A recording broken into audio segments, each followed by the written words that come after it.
Boa noite, meus irmãos, graça e paz.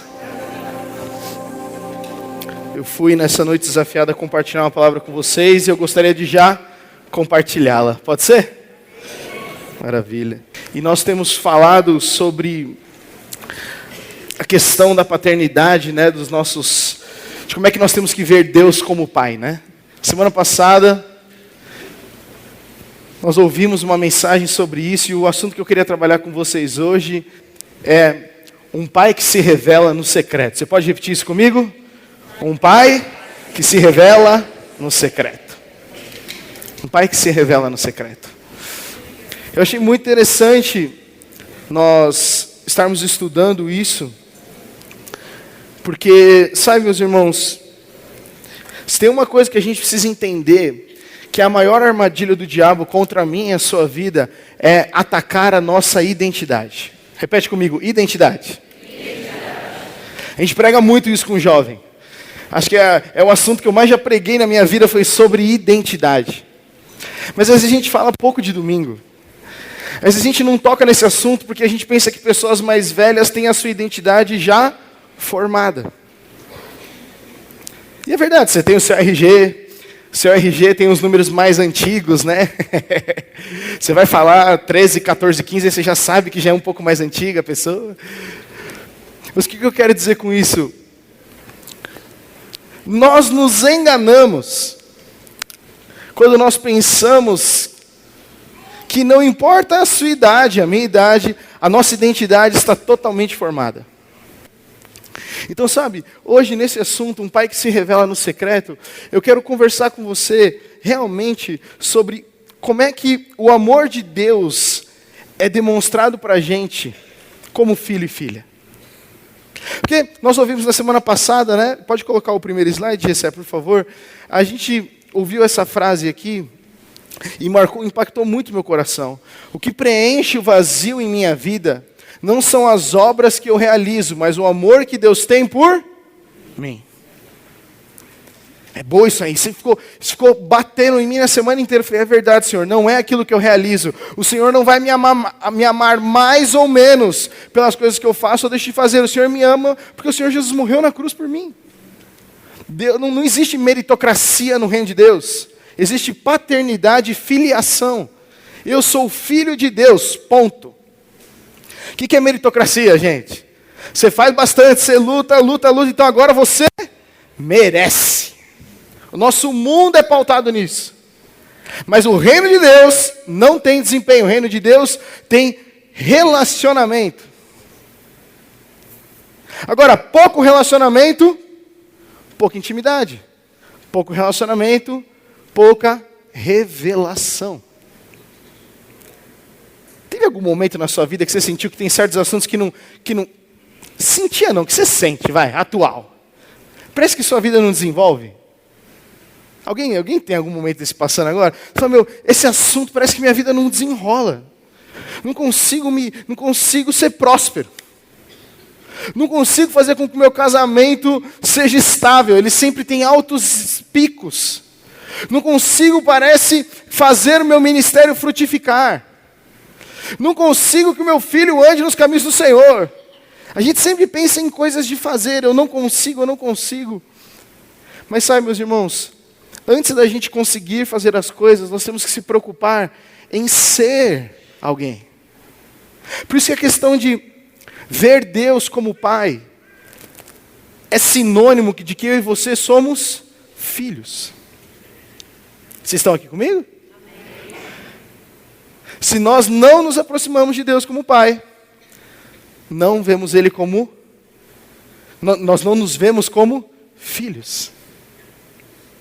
Então, sabe, Deus ele tem um amor muito grande por nós. E Deus, o amor dele é tão grande que Ele confia na gente mesmo antes da gente merecer. Normalmente quando você vai investir em alguém, você primeiro vê se ela é uma pessoa confiável. 2 semanas atrás, quando meu pai pregou uma mensagem sobre isso, ele falou assim, qual que é o pai perfeito? Qual que é a lista do pai perfeito? Aí, confiável apareceu várias vezes. Como é que você descobre se uma pessoa é confiável? Vocês estão aqui? Oi, tudo bem? Boa noite. Como é que você descobre se alguém é confiável? Você dá dinheiro para ela. Não, não é. Como é que você descobre que alguém é confiável? Como? Andando. Não é verdade? Por que a classe política no Brasil é tão descreditada? Porque tem um histórico de gente que nunca andou com ninguém, que eles andavam entre eles e fizeram um monte de coisa. Agora, quando você conhece um político, você conhece alguém que fez algo bom, você fala, não, ó, vota nesse cara. Porque eu conheço, eu confio. Não é assim que a gente faz?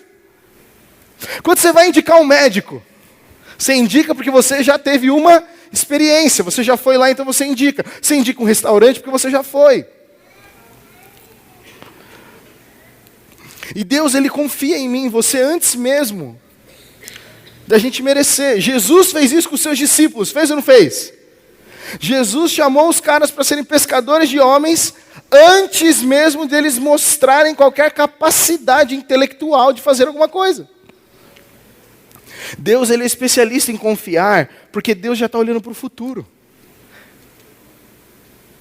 Eu vou falar de novo, porque acho que isso é importante. Deus, quando Ele olha para mim e para você, Ele está olhando para o futuro. Ele não está olhando para quem nós somos hoje. Porque, meus irmãos, é muito injusto a gente julgar uma pessoa pelo momento que ela está passando agora. Você já teve um momento triste, alguém foi e falou, nossa, o Gustavo é aquele jeito lá. Eu já fui muito, porque eu tenho uma cara pouco sociável, né, se vocês perceberem. Eu ando meio bicudo, eu não sou muito de sorrisos e alegrias, né. Mas eu vou reclamar com Deus quando eu estiver no céu. Mas eu percebi que, às vezes, tem muita coisa acontecendo na minha cabeça. Preocupado com muitas coisas, e isso transparece no meu rosto. Aí as pessoas olham para mim e falam o quê? Nossa, como o Gustavo é bravo. Quem não teve essa impressão de mim, que atire a primeira pedra? Não, porque é muito sério. Acho que não dá para conversar com ele. Várias pessoas já falaram isso para mim. Pode ser que eu seja meio bravo mesmo, perdão, meus irmãos. Mas é porque às vezes tem tanta coisa acontecendo. Agora imagina uma pessoa deixar de se relacionar comigo por conta dessa primeira impressão. É justo ou é injusto? Eu me sinto injustiçado. Porque eu não sou essa pessoa, eu só estava num dia ruim, num momento ruim. Deus, ele olha além dos nossos dias ruins, dos nossos momentos ruins. Foi isso que Jesus fez com seus discípulos. E é isso que um pai faz com um filho. Um pai, ele faz isso com seu filho, ele confia nele, ele dá liberdade e ensina valores e princípios, na expectativa de que esse filho obedeça e experimente o melhor. Quando você, pai, não ensina princípios para o seu filho e você obriga ele a fazer, ele não entende, vai só obedecer para tirar você do pé dele. Eu não sou pai, mas eu sou filho e eu já fiz isso. A gente obedece por tabela. A gente obedece, tá bom, pai. Tá, vou fazer minha devocional, mãe. Vou sim. E você fica fazendo qualquer outra coisa. Muitas vezes a gente faz isso. Deus, Ele confiou valores e princípios para nós que estão na palavra. E falou, filho, filha, eu te dei já o melhor. O melhor que eu tenho que revelar para a humanidade, eu já entreguei. Já está na sua mão, hein? Na Bíblia. Agora, nem tudo você vai entender, então você tem que vir a mim e eu vou te explicar. Porque eu confio em você. Sabia que Deus confia em você? Gustavo, mas quantas coisas erradas eu já fiz? Tudo bem, Deus vê além disso. Ninguém acreditou, mas tudo bem. Espero que até o final dessa mensagem você acredite nisso. Porque isso mexe... Gente, é difícil mudar nosso pensamento sobre isso. Porque a gente acha que a gente não merece. A gente fala constantemente, eu não sou merecedor. E sabe, gente, isso aqui, o que eu quero dizer, não é um evangelho parcial, sabe? Porque Jesus, Ele morre na cruz por nós, não para a gente continuar envolto no pecado porco, com pensamentos errados. Ele morre na cruz por nós para nos dar uma nova vida, uma mente renovada, como diz Romanos, e o Espírito Santo habitando em nós. Amém? Então, porque sabe, Gustavo, o que acontece depois da salvação? O cristianismo se resume até, então, eu me batizar e entregar minha vida para Jesus? Não. O novo nascimento é o começo de tudo. É aí que a gente recebe o Espírito Santo. E é então que a gente se torna pessoas melhores, que a gente consegue compartilhar a palavra, amar como Deus amou. Deus confia em você. Você precisa acreditar nisso. Não se exibir. Olha, Deus confia em mim. Ó, você que é ímpio, se lasca, você vai para o inferno e eu sou o bonzão. Não. Deus confia tanto em você, que Ele falou, eu vou me deixar ser conhecido através de você. Aí o negócio fica mais tenso. Ele confia tanto que Ele fala, eu não tenho problema da vida do Gustavo demonstrar quem sou eu. Isso para mim dá um temor. Porque como diz, né, uma famosa frase, não vou lembrar de quem é agora, ele fala, né, muitas pessoas, a única Bíblia que as pessoas vão ler vai ser a minha e a sua vida. Deus escolheu isso. Por quê, gente? Eu não sei, mas Ele escolheu. Pensa nisso. Quando temos uma instrução clara sobre algo e erramos, qual que é a nossa reação? Primeira opção, eu fujo da pessoa que me deu a instrução e tento esconder o meu erro, para que ela nunca descubra. Eu transfiro o erro para uma causa externa. Foi o fulano, é que choveu, faltou dinheiro, não consegui me planejar. Ou terceiro, eu vou até a pessoa, assumo meu erro e pergunto como eu posso consertar. Não precisa responder. Mas muitas vezes, quando nós não temos relacionamento com a pessoa, a gente tenta optar pelo 1 e pelo 2. Já fez alguma coisa errada no seu trabalho e você orou muito para Deus para que ninguém descobrisse? Filho faz muito essa oração, acho que todo mundo aqui é filho, né? Pai, Deus, que meu pai não descubra que eu fiz isso. Todo mundo vira crente nessa hora, qualquer criança vira crente, né? Porque a gente tem aquele medo. Porque a gente acredita que quando uma autoridade, uma figura de autoridade descobrir o nosso erro, ela vai nos punir. Faz sentido? Então se Deus, que é o meu Pai, Todo-Poderoso, Criador dos céus e da terra, Santo, descobrir o quanto eu errei, Ele vai me punir. Então eu vou ter um câncer. Gente, ó, eu estou sendo bem, né, assim... extremo, porque tem muita gente que pensa nisso, tem muita gente que está sendo punida por Deus com doença, está sendo punida com falta de recurso, está sendo punida porque tem karma. Não diz, tem karma não existe karma. Filho de Deus não tem karma, amém? Amém, glória a Deus. Tem karma, não existe karma. Não, porque na outra vida eu vou voltar como um cachorro, não existe. Não, porque na outra vida eu devo ter sido muito mal e agora eu estou sofrendo. Isso é espiritismo, isso não é cristianismo. A gente confunde as coisas. Não, porque estou com uma energia negativa. Não tem. Tem o diabo atentando, rodando ao nosso derredor, tentando nos tirar, afetar a nossa identidade para a gente pensar essas minhocas. Só o conhecimento da Bíblia faz com que a gente não fique enganado com esses falsos contos que existem. Amém, gente? Então, quando você é filho, você normalmente, quando você tem relacionamento, você vai para a opção 3, você vai até a pessoa, porque você não quer que a pessoa ouça essa história de outra boca. Isso é o Espírito Santo que testifica no nosso coração. Você errou, você sabe que você tem que falar com aquela pessoa. Ai, mas o que vai acontecer? Vai falar com ela, é melhor obedecer. É melhor você lidar com uma situação na luz do que lidar com uma situação nas trevas. Porque lidar com uma situação nas trevas vai requerer o quê? Mentira, enrolação. Mas se você está na luz, você pode ser transparente o tempo inteiro. Então, sabe, gente, um pai, ele busca ter relacionamento com essa base. Deus, Ele já sabe que nós vamos cometer os nossos erros e vacilos. Mesmo assim, Ele escolheu enviar Seu Filho Jesus para morrer por mim e por você, amém? E se isso não é o bastante para a gente entregar o nosso coração e viver uma vida, caramba, Deus confiou em mim, mesmo sabendo todos os erros que eu ia cometer. Você consegue acreditar nisso? Você acorda na segunda-feira, Deus já sabe tudo o que vai acontecer. E fala, eu te amo. É algo que não ia entrar na nossa cabeça. Mas tem um jeito de entrar.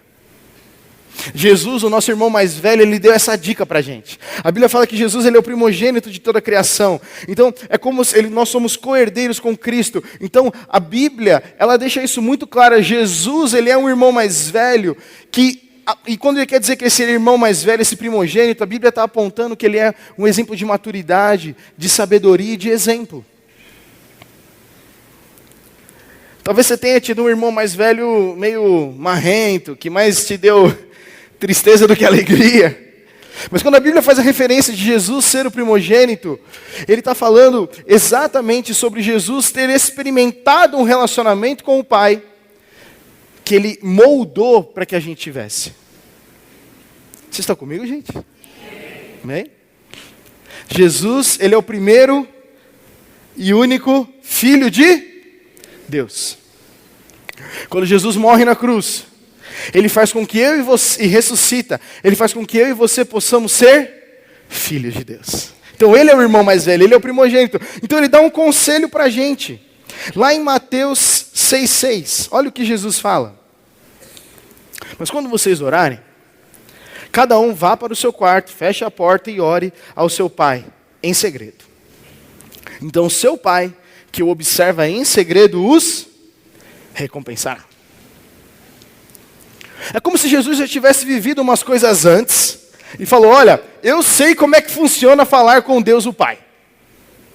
Eu fiz isso por 33 anos da minha vida, eu tenho uma certa experiência, e agora eu vou dar o segredo de como é que você ouve e começa um relacionamento com Deus o Pai.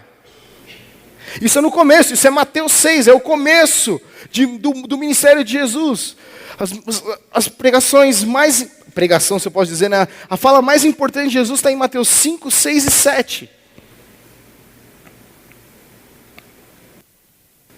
E Jesus, no momento que ele está ensinando os seus discípulos, ele fala: olha, quando vocês orarem, fechem a porta e ore ao seu Pai. Ele não usa ore ao seu Deus. Ele poderia usar ore ao seu Senhor. Ore a Yahvé, que era como os judeus faziam referência a Deus. Mas Jesus não conhece Deus de outra maneira a não ser Pai. Então quando ele vai ensinar a orar, ele fala: Pai Nosso. Vocês estão sacando que não é aleatório, não é erro de tradução, é específico.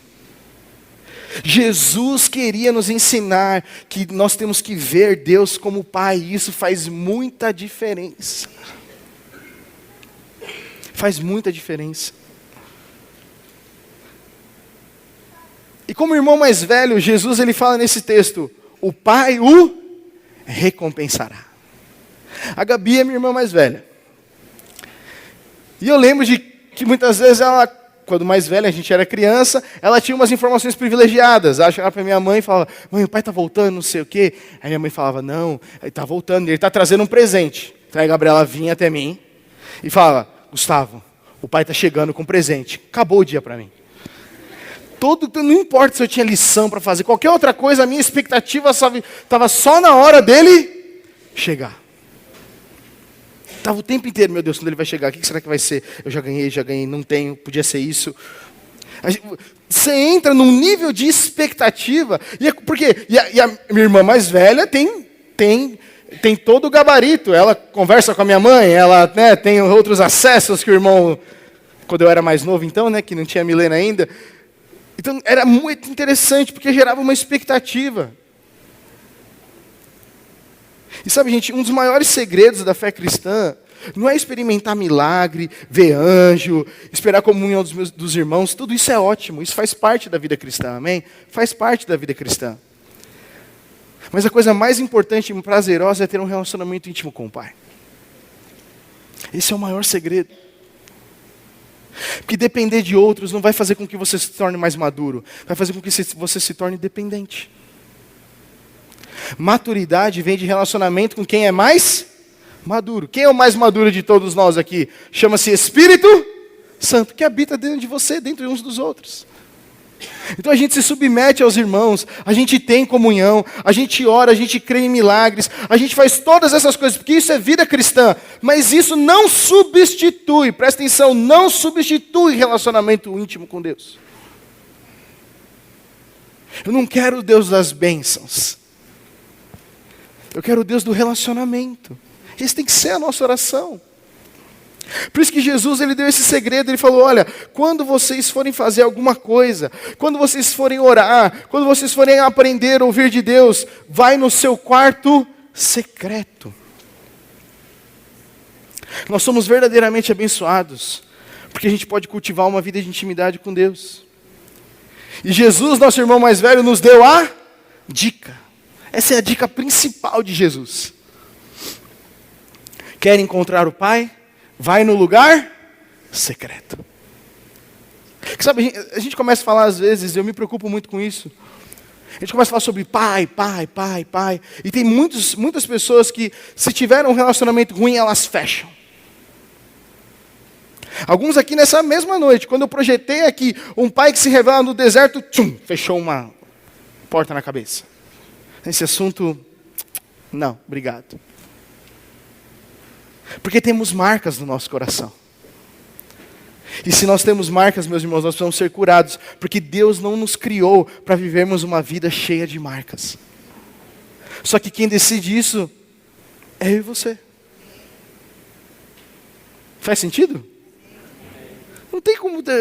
um médico vem, ele dá uma receita para você ser curado. Para você tomar lá e tirar os sintomas. Se você não comprar o remédio, pode acontecer alguma coisa? Não. Jesus ele deixou isso muito claro. Então, gente, eu montei isso aqui. Você fala, nossa, que raio que é isso? É uma tentativa de montar um lugar secreto. Você tem um lugar secreto na sua casa? O lugar secreto não é uma portinha que você entra e ninguém sabe que você está lá. Para fugir dos filhos e da esposa, não. O lugar secreto não é onde você vai para esquecer dos seus problemas. O lugar secreto é onde você senta. Imagina isso. Você vai sentar, você vai chegar num lugar. Você vai sentar confortavelmente. É confortável. Não pode ser aquele banquinho de plástico da cozinha. Porque a sua atenção vai embora. Não vou fazer minha devocional enquanto eu estou dirigindo. Não vai fazer nada. Lugar secreto é um lugar que primeiro você consagrou. Então você vai sentar, pode ser uma cadeira da sua casa.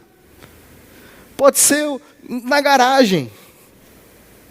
Pode ser no seu próprio quarto. Você sente e fala, bom Senhor, eu consagro esse lugar, Pai. Que toda vez que eu sentar aqui, eu sei que eu vou ter um encontro contigo. Às vezes a gente não faz isso.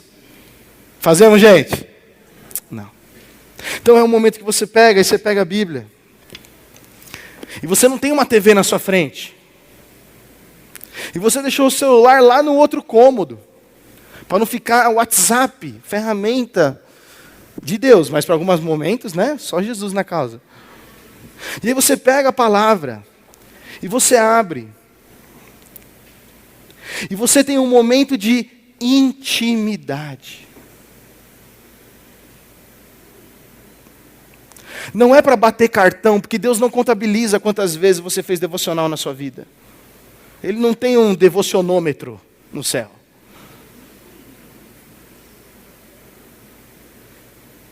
Ele quer um encontro. Então, quando você senta no seu lugar secreto, um lugar confortável. Estou fazendo isso aqui, cansa ficar em pé, mas é para gravar mesmo na sua cabeça. Desculpa, gente, estou de costas para vocês aqui. Mas você sente e fala, Senhor, eu vou ler a Tua palavra. Nesse momento, o Espírito Santo começa a se acender dentro de você. Nesse momento, Deus, o Pai, Ele vem, porque no secreto Ele se revela. Jesus já nos deu essa dica, e Jesus tinha muito relacionamento com o Pai. Jesus é o nosso intercessor, Ele intercede por nós nas coisas que muitas vezes nós nem sabemos como orar. E o Espírito Santo, Ele vem como se fosse lavando o nosso coração. Tudo isso eu e você podemos experimentar no lugar secreto. Mas quando a gente faz na correria, quando a gente tenta ler a Bíblia pelo celular, eu sou um adepto total de meios digitais. Mas tem hora que não dá. Tem hora que não dá. Você precisa parar. Deus não quer ter concorrência, meus irmãos. O maior segredo da vida cristã é a intimidade. Nesse momento que você está no secreto, você tem uma revelação íntima do Senhor. Você tem uma revelação que é como se você experimentasse uma presença de um amigo. Sabe quando você senta e descansa na casa do seu amigo? Aquele amigo que você tira o sapato quando você chega em casa. Que você sente liberdade de abrir a geladeira. Difícil essa, hein? Tem umas pessoas que são mais cara de pau, né? Mas tudo bem. Mas eu estou falando do nível de liberdade que você chega, abre a geladeira, pega uma água, fala, posso lavar essa louça aqui que está sobrando aqui? Não tem esse nível de amigo, né? Tudo bem, mas manda Deus. Gente, eu estou brincando, mas sabe, a gente parou de ter nível de intimidade na nossa vida. Nós somos uma geração que sabe muito pouco sobre intimidade, porque a gente ficou cada vez mais distante, a gente ficou cada vez mais ocupado. E nisso o diabo tem usado uma estratégia, e a estratégia do inimigo se chama falta de identidade. Gustavo, não é falta de tempo? Não. Porque o tempo, todo mundo tem 24 horas. Tem ou não tem? Todo mundo tem. Um filho que não se sente filho, ele não sabe que é filho. Ele não sabe, ele não se sente, então ele não sabe. E logo, ele não tem expectativa de entrar no secreto e experimentar a presença do Pai. Faz sentido isso? Eu não sei que eu sou filho. Então eu não tenho expectativa. Ó, seu pai está chegando com um presente.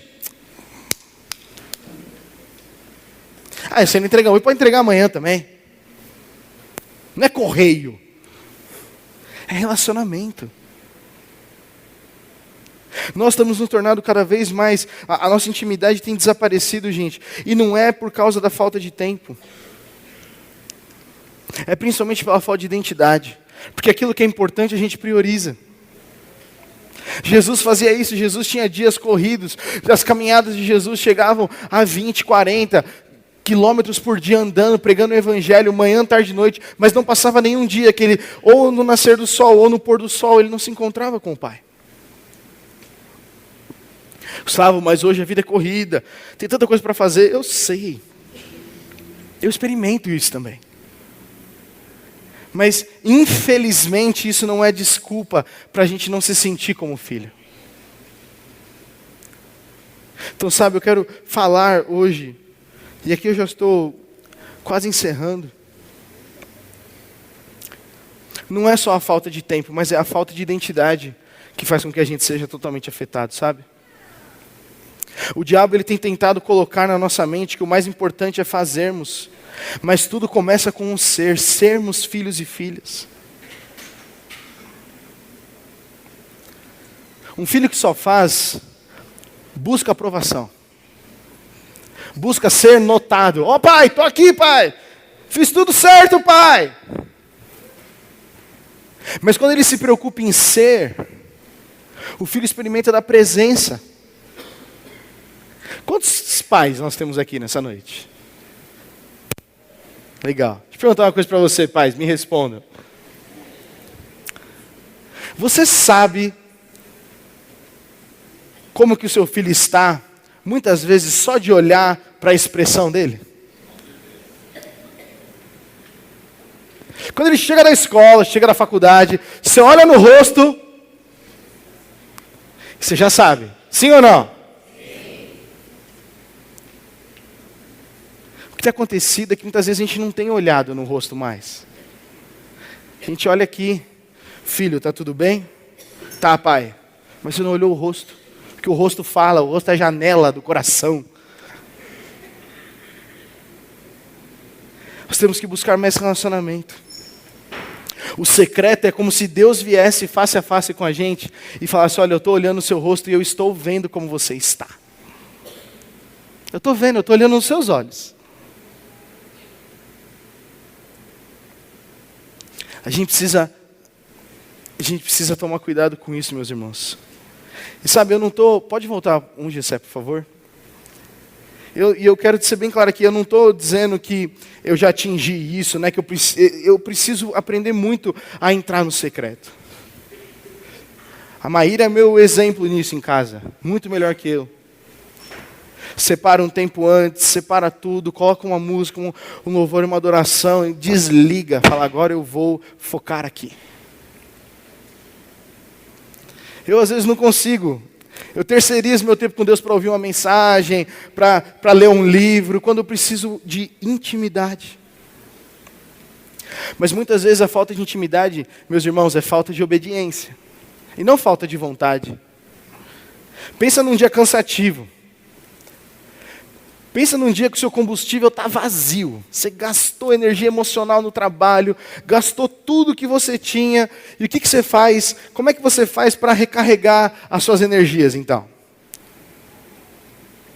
Me fala aí, me dá um exemplo de como é que você recarrega a sua energia. Tem gente que vai para academia. Não sei como, mas tem gente que vai recarregar energia em academia. É verdade, tem gente que gasta, dá uma adrenalina, sei lá. Eu não sou desses, perceber, dá para ver, né? Como que você recarrega o seu combustível? Limpando a casa? Olha, glória a Deus. Você pode fazer um curso como fazer isso, viu? Olha, muita gente vai... O que vocês fazem, gente, para recuperar as forças, encher o tanque? O quê?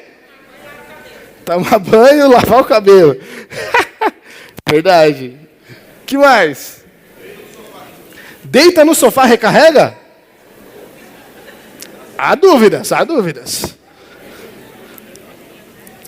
Sabe o que é interessante?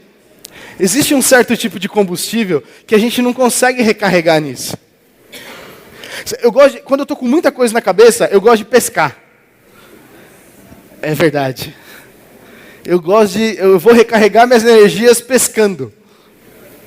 Então eu pego os caras do GD, né, eu mando eles, vamos pescar? A maior parte fala não, só o Alexandre, graças a Deus, persiste comigo nisso. Por quê? Porque quando eu vou lá, sei lá, gente, eu acordo 7 horas da manhã, preparo as minhas varas antes, é cansativo, suja a mão, mas eu chego zerado, eu não chego cansado. É como se eu tivesse me reabastecido. Não é uma coisa louca? Então pode ser mesmo que limpar a casa te recarregue. Não, eu não estou julgando, eu só estou dizendo que algumas energias a gente recarrega de certas maneiras. Mas sabe, quando a energia emocional acaba, a emocional, tá? O que é emocional? É aquela que a gente gasta em relacionamento. Quando essa acaba, TV não recupera. Não, minha cabeça está muito cheia, eu vou assistir TV para clarear. Não vai te deixar mais acelerado. Vai ou não vai? Liga mais, você assiste um filme de ação pensando que você vai descansar. Aí está lá o vilão passando e você está assim, meu Deus, o que vai acontecer? Você não está descansando, você não está limpando a mente. Outra vez eu fiz isso, eu estava domingo cansado, energia emocional acabada. Eu falei, no culto. O culto vai ser o dia que eu vou recarregar. Vai ter, nossa, vai fazer o louvor, vai cantar aquela música lá, e vai ser legal. Ou vou para aquela conferência para me reenergizar e tudo. E aí você chega, você sai até bem. Você sai tipo, glória a Deus, essa música, esse louvor foi uma bênção. Esse G100 aqui foi sensacional. Me ouviram, oraram por mim. Mas aí começa segunda-feira, você parece estar vazio de novo. Alguém já experimentou isso já, gente? Parece que acaba, esgota rápido, parece que tem um vazamento no seu tanque. E eu queria usar uma analogia aqui, me desculpe os mecânicos presentes, porque eu não manjo dessas coisas. Mas sabe, algumas coisas que nós fazemos para recarregar nossa energia, eles é como se enchessem o tanque de combustível normal do carro. Mas sabe aqueles carros mais novos agora, que tem aquele tanquezinho dentro do motor? que você precisa colocar gasolina, senão o motor de arranque não funciona. Se você esquecer de colocar lá, você pode colocar gasolina de R$5 no combustível principal. Ele sempre vai parecer que está engasgando. Porque tem uma parte, existe um tanque dentro de mim e de você, que é só o relacionamento com Deus que abastece. É só o relacionamento íntimo com Deus. Então você está se esforçando, está fazendo melhor, mas você tem aquela sensação de que está vazio, porque falta relacionamento com Deus. O problema não é da igreja, o problema não é da música, o problema não é do pastor, o problema não é do líder, o problema não é porque, não está mais falando comigo, é nada. Precisa de relacionamento com Deus, porque é um certo tanque na nossa vida que só Deus preenche. Mas senão a gente volta para a primeira coisa, eu fico transferindo. Eu não estou bem por causa do fulano, eu não estou bem por causa do outro. A primeira coisa, se você não se sente bem, se veja com Deus no secreto. Veja com Deus no secreto, fala, Pai, lança a luz sobre a minha vida. Davi é o nosso modelo disso. Pai, vê se há em mim algum caminho mau. Você consegue fazer essa oração hoje? Eu e você conseguimos fazer essa oração? Pai, meu problema não está no fulano, no outro. Pai, vê se há em mim algum caminho mau e guia-me pelo caminho eterno. Esse tipo de relacionamento de Davi é só no lugar secreto. Pai, vale mais um dia em teus átrios, vale mais um dia na sua presença do que 1000 em outro lugar. Isso é só para quem já experimentou o secreto. Então sabe, por que eu falei de como é que você recarrega suas energias, meus irmãos? Porque se a gente não tomar cuidado, nós estamos tentando recarregar uma energia que só Deus pode encher. Colocando nas pessoas, na nossa esposa, nossos filhos, na igreja. E isso só vai abastecer um tanque. O tanque de energia emocional é abastecido no relacionamento com Deus. Está difícil tratar com as pessoas. Está difícil andar uma vida na luz. Está difícil tratar certos assuntos que parece que ninguém pode encostar. O segredo é relacionamento com Deus. Jesus já ensinou isso. Amém? Encerrando, eu queria ler um texto com vocês. Se você puder abrir a sua Bíblia em Atos 10.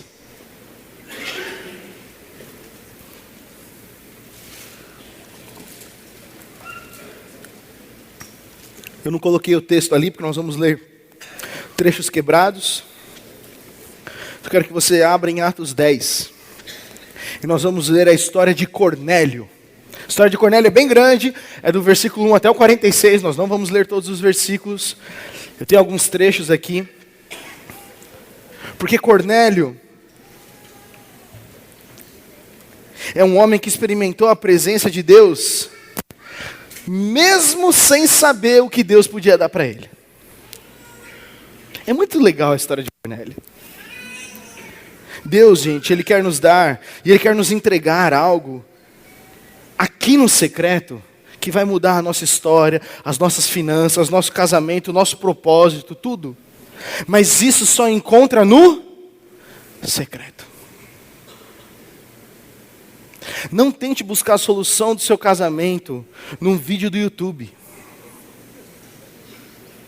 Tem muita gente boa que dá conselhos maravilhosos. Mas o que está no coração do seu cônjuge é Deus que sabe. Como criar meus filhos? Começa orando pelos filhos. Como é que eu posso escolher minha faculdade?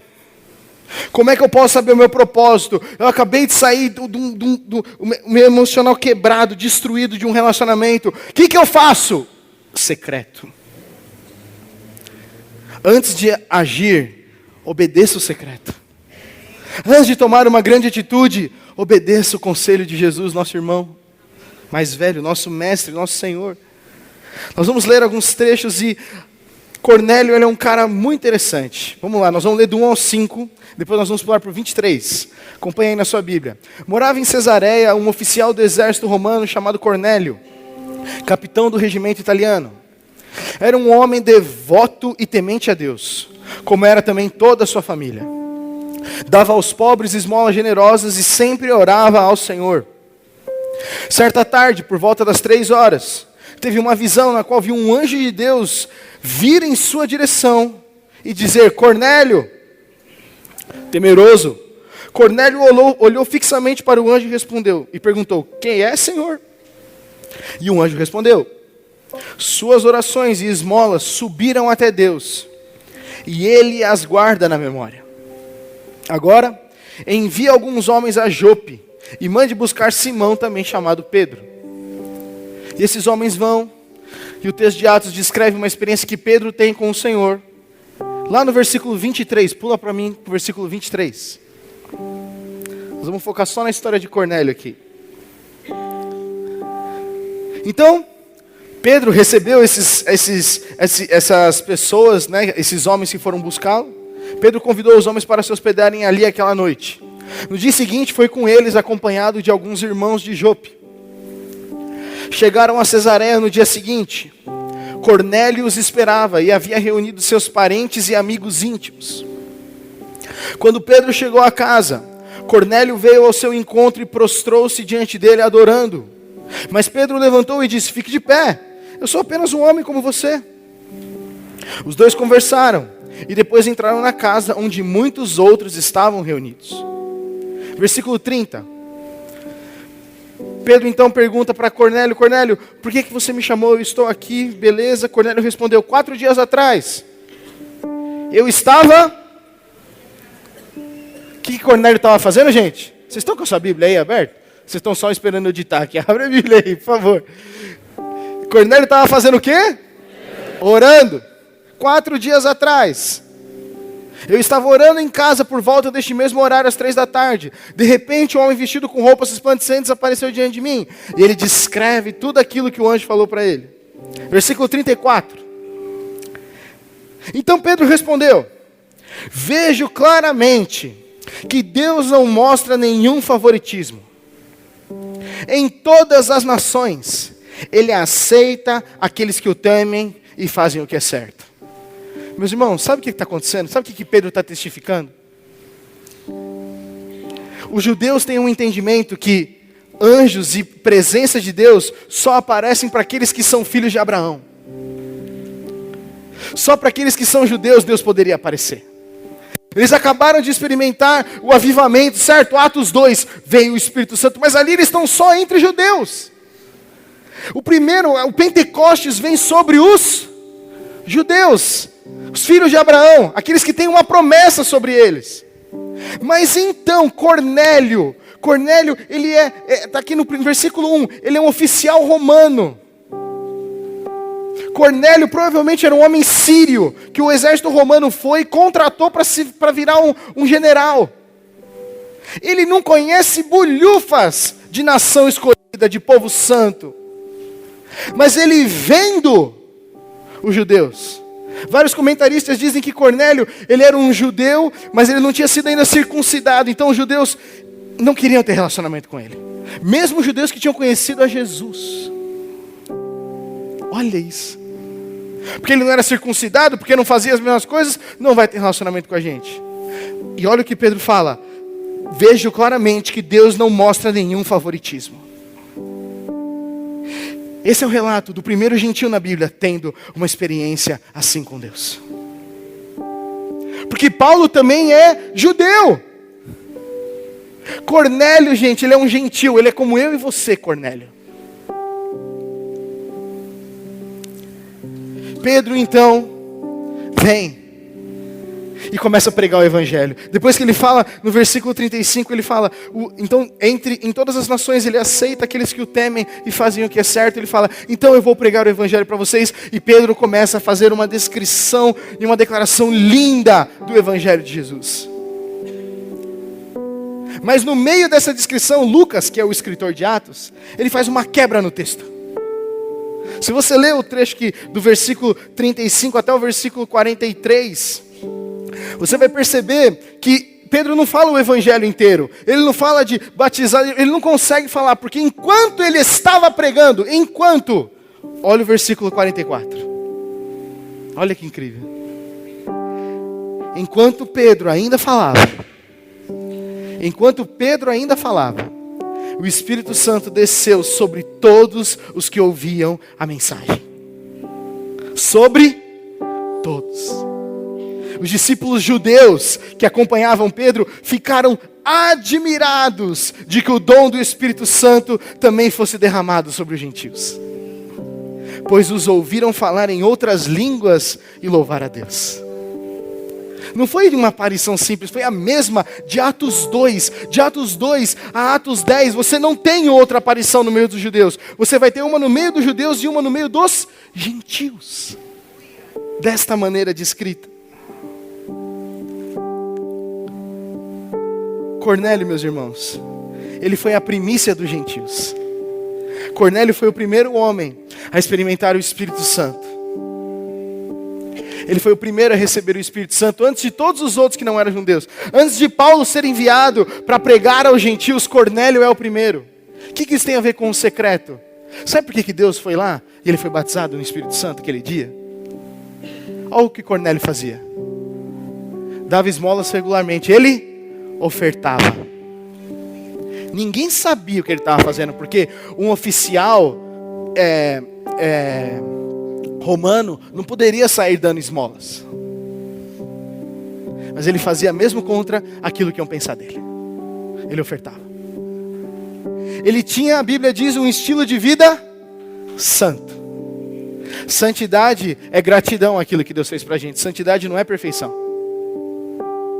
Eu não peco porque eu sei que Jesus morreu na cruz por mim. Mas Cornélio nem sabia disso, porque Cornélio não tinha sido exposto ao verdadeiro evangelho. Pedro prega o evangelho para Cornélio. Ele jejuava. E ele entrava no lugar secreto para orar. Vocês veem isso no mesmo texto que a gente leu? Sim? É isso que Cornélio fazia. Cornélio, ele foi o primeiro dos gentios, porque ele escolheu pagar um preço antes de muitos outros. E se você ler depois as cartas de Paulo, Romanos, Gálatas, Efésios, 1 Tessalonicenses, 1 Timóteo, quando você lê todo o resto, você percebe várias vezes Paulo falando sobre o relacionamento com Deus, sobre a santidade, sobre se afastar do pecado, sobre reconhecer Jesus Cristo como Senhor e Salvador. Cornélio foi o primeiro, um homem simples, gente. Um homem que não era letrado, não tinha conhecimento teológico, não tinha andado com os discípulos.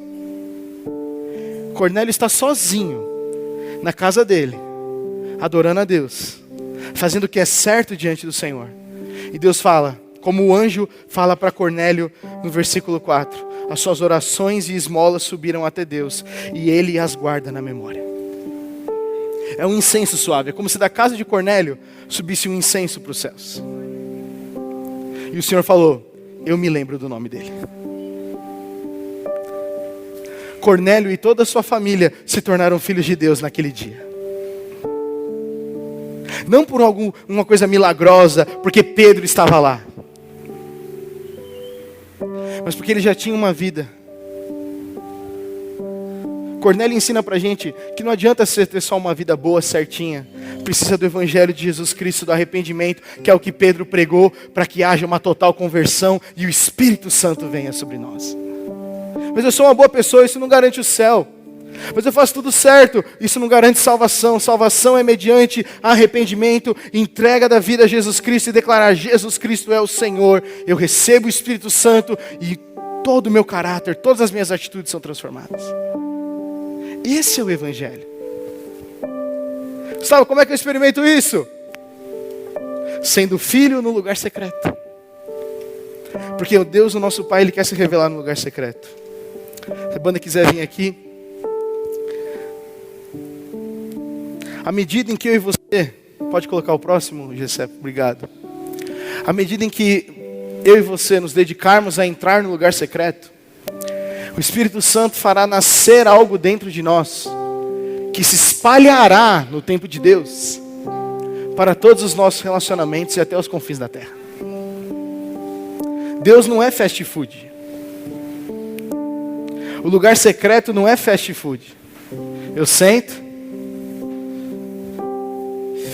anda que eu ande pelo vale da sombra da morte, não temerei nada, blá, blá, blá, blá. Obrigado, Deus. Tu já sabes do que eu preciso. É engraçado se não fosse trágico.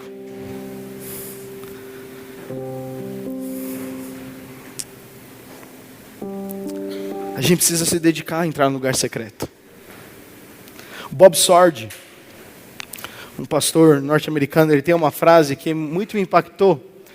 Ele diz assim: o rosto do cristianismo, ele é alterado de geração em geração. Deus não deixa um grande homem passar por todas as gerações. Sempre muda. Porque o rosto é alterado de geração em geração por aqueles que descobrem o poder de entrar no lugar secreto. Porque nós corremos um risco de, quando a gente já entendeu muito da Bíblia, a gente sai do lugar secreto. Mas Gustavo, eu já fiz teologia, eu já passei por vários seminários, já fiz por tudo. Isso não substitui o secreto. Conhecimento não substitui relacionamento. Essa é a vida cristã. Não tem outro jeito. Se eu falasse qualquer outra coisa, ia ser mentira. E a experiência de pai e filho começa no secreto. Gustavo, como eu posso me tornar filho? Como eu posso me tornar filho? Busque o Pai no secreto e não na multidão. Porque cada filho tem sua individualidade, não tem? Tem ou não tem? Tem filho que é mais extrovertido, tem filho que é mais introvertido. Você tem que saber lidar com ele de maneira diferente. Deus sabe lidar com a gente de maneira diferente. Mas às vezes a gente não se sente filho porque nos está faltando um lugar secreto. Faz sentido isso para você? Minha intenção aqui não é jogar um peso no seu coração, mas é falar: olha, Jesus, o nosso irmão mais velho, deu um baita de um conselho em Mateus 6,6. É besteira nossa não obedecer. É vacilo só nosso não obedecer. E eu queria que a gente tivesse uma experiência hoje. Você topa comigo? Vou pedir para um voluntário, alguém quiser, quem que você quiser, vem aqui e senta no lugar secreto aqui comigo. Só você vir, pode levantar e sentar aqui. Eu não vou te expor nada, você só vai ficar sentado, prometo para você. Um voluntário? Pode ser qualquer pessoa. Temos um aqui, maravilha. Você está no seu lugar secreto. Não tem ninguém aqui, tá? Tá vazio, tá? Posso te pedir uma coisa? Feche seus olhos.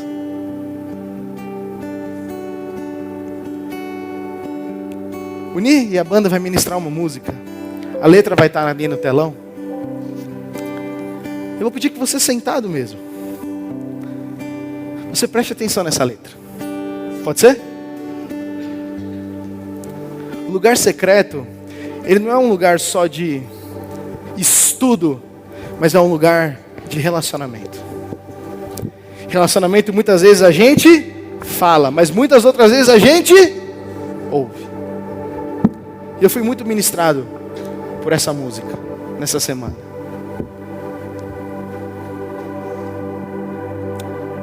E o Ni vai tocar agora, e a nossa amiga que está aqui no secreto, eu vou crer de que o Senhor vai entregar algo para ela agora preciso aqui. Que não vai vir de mim, não sei o que ela está passando na vida dela, mas há um poder quando a gente se dispõe a entrar no secreto e ouvir e orar aquilo que o Senhor vai fazer. Quero que você ouça essa música, seus olhos fechados. Você pode ter essa experiência aí também. Eu quero que você deixe essa oração cair no seu coração.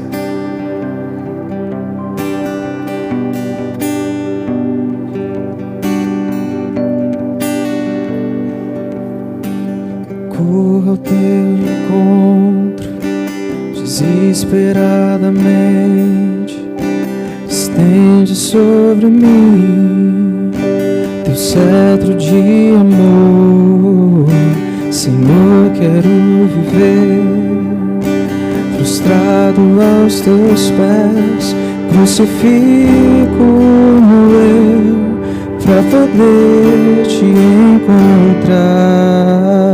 Aqueça meu coração, teu abraço quero ter, teu amor quero provar, Senhor. Pode me saciar em ti. da tua santidade eu me encontro, eu me prostro, eu me rendo, eu me dou.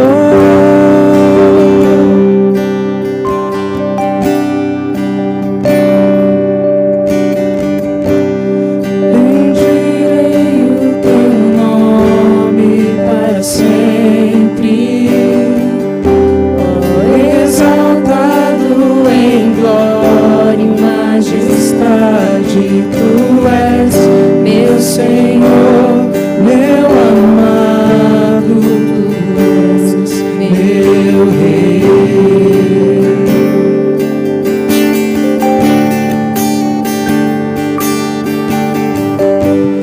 Bendirei o teu nome para sempre, oh, exaltado em glória e majestade, tu és meu Senhor, meu amado, tu és meu Rei.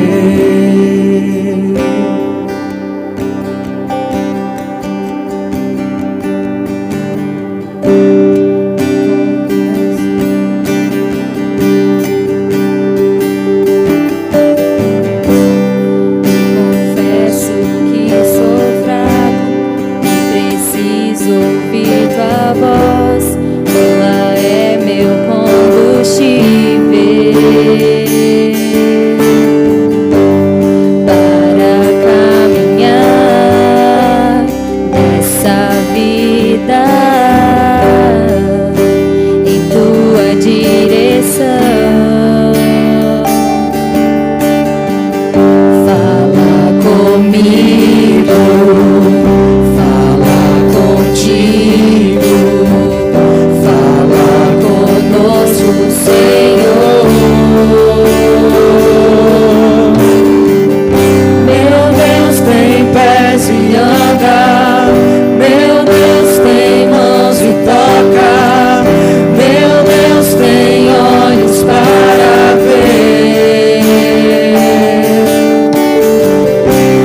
ouvidos e me ouve, narinas e me cheira, tem boca e me fala, fala comigo, fala, estou pronto, quero tanto ouvir tua voz de amor, tanto ouvir tua voz, Senhor. Fala, teu servo ouve, quero tanto ouvir tua voz de amor, tanto ouvir tua voz, Senhor.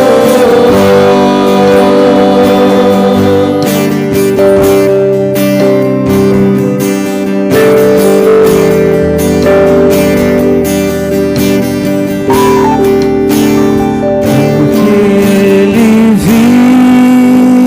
vive, posso crer no amanhã. Porque Ele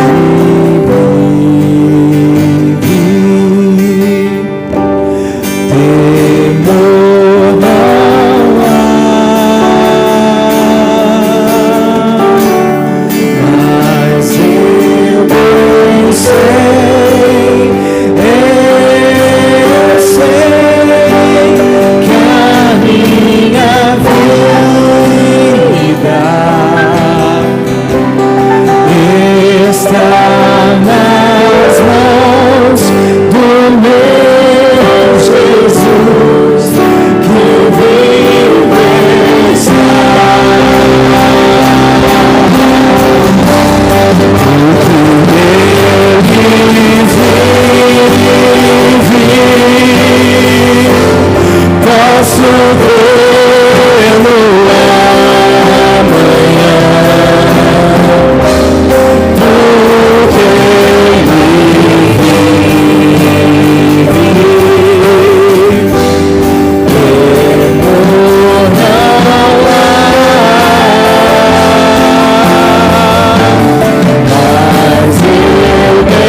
vivo está.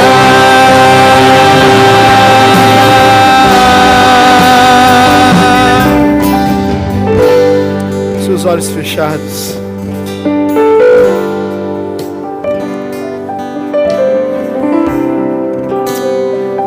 Pai, essa é a experiência que nós queremos ter, Senhor Jesus.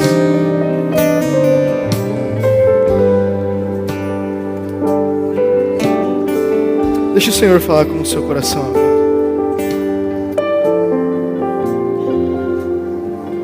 Tive essa direção tão clara na minha mente, eu não sei porquê, mas eu quero deixa o Espírito Santo falar com você agora.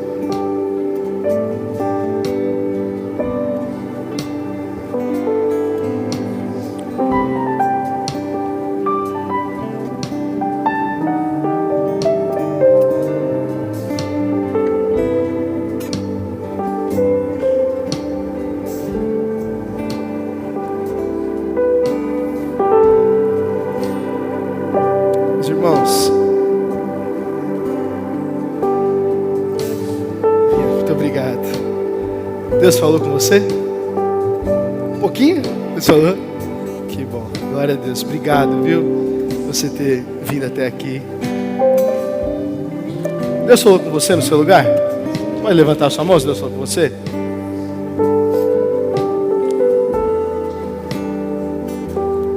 Requer uma atitude de obediência. Hoje meio que a gente foi forçado aqui por tabela, certo? Porque, né? Mas essa é a experiência que o Senhor tem para nós. Por que eu escolhi essa música? Depois você pode procurar, chama Morada. Bendirei, fala comigo, porque Ele vive. Porque ela conta uma história. Eu adoro ao Senhor primeiro. Depois eu peço, Pai, fala comigo, o teu servo ouve. E depois de ouvir eu falo, Pai, porque o Senhor vive e porque eu experimentei, eu posso crer no amanhã. Eu posso continuar.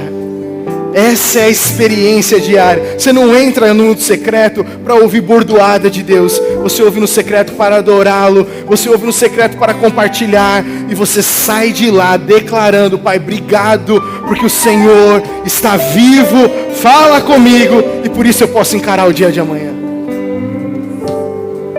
O combustível está baixo.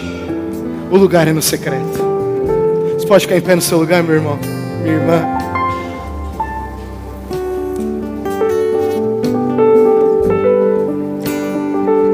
Eu gostaria de orar.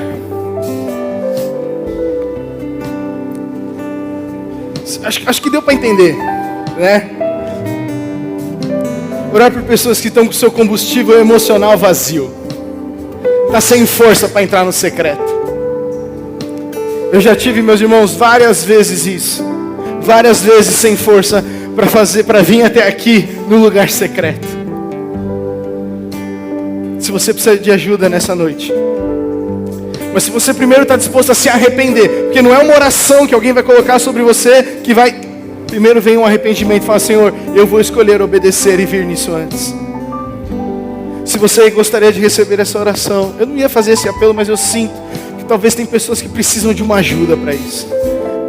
Se puder vir aqui na frente, nós temos nossos amigos, líderes, pastores que vão orar por você. Mas se você quiser dizer isso, você pode falar, olha, eu preciso dessa oração. Eu preciso dessa ousadia de poder ir para o secreto, porque eu estou sem energia emocional. Eu estou sem força emocional. Eu estou fazendo um monte de coisa, mas parece que eu não sinto mais a presença, que eu estou distante. E eu creio que o Senhor vai renovar você nessa noite, amém? Aleluia. Você crê nisso? Então eu quero te fazer essa oração simples, de você vir com ousadia aqui na frente. De você estender e falar, Pai, eu me perdoo, porque eu estou tão ocupado, eu estou como Marta, correndo, e eu não estou aos teus pés, Senhor. Eu não estou aos teus pés. Você pode vir aqui. Eu sei que eu não pedi para os nossos irmãos fecharem os olhos, mas eu não acho que isso te expõe. Eu acho que isso é uma vitória para você vir aqui e você falar, Pai, eu estou aqui diante de Ti porque eu me arrependo e eu quero recuperar esta ousadia de ir por secreto, Pai. Eu não quero terceirizar o secreto. Eu não quero encher o meu combustível somente em pregações. Eu não quero encher o meu combustível somente com pregações. Eu quero encher o meu combustível com a Tua presença, com a intimidade intimidade no secreto. Então você que está aqui na sua frente, coloque as suas mãos no seu coração e você ora e fala isso. Comece se arrependendo. Comece falando: Pai, eu me arrependo, Senhor, por não buscar a Ti, Senhor. Por Senhor estar faltando no secreto. Os nossos amigos líderes, por favor, venham aqui orar por eles. Você tem um amigo seu aqui, venha aqui orar por eles, por favor. E nós vamos orar por cada um de vocês agora. Nós vamos continuar ministrando. E nós vamos orar, mas mesmo que alguém não venha e coloque as mãos sobre você, meu irmão, o Senhor está vendo hoje a sua atitude, a sua convicção de ir. E continue, você mesmo faça a sua oração. Por favor, irmãos líderes, auxiliares de G100, venham aqui orar. Nós temos muitas pessoas para orar. Você que tem um amigo aí, pessoal do MAG, vem cá, galera, você que ora no MAG, meu GD, por favor, Léo, Gessé, pode vir aí, gente, vamos orar pelas pessoas, em nome de Jesus. Eu sei que a minha